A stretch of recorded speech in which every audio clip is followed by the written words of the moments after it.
ஒன்றா ரெண்டா பரோட்டாக்கள் இதுவே போதுமே டின்னர் செய்யவே கடாயினில்லோ கருவேப்பிலையோ வெங்காயம் அதை நல்லா வதக்கணுமே.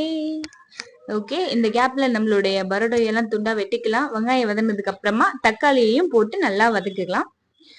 இது ரெண்டும் வதங்கினதுக்கு அப்புறமா 1/4 ஸ்பூன் மஞ்சத்தூள், மிளகாத்தூள், 1/2 ஸ்பூன் உப்பு, கொஞ்சமா தனியாத்தூள், அதுக்கப்புறமா கரம் மசாலா எல்லாத்தையும் போட்டு நல்லா மிக்ஸ் பண்ணணும்.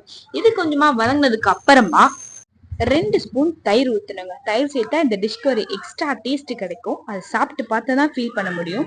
இந்த மாதிரி எண்ணெயெல்லாம் பிரிஞ்சு வந்ததுக்கு அப்புறமா நம்ம அறுத்து வச்ச பரோட்டாவையெல்லாம் இதில் போட்டு மிக்ஸ் பண்ண நம்ம செம்மையான டின்னர் ரெடிங்க.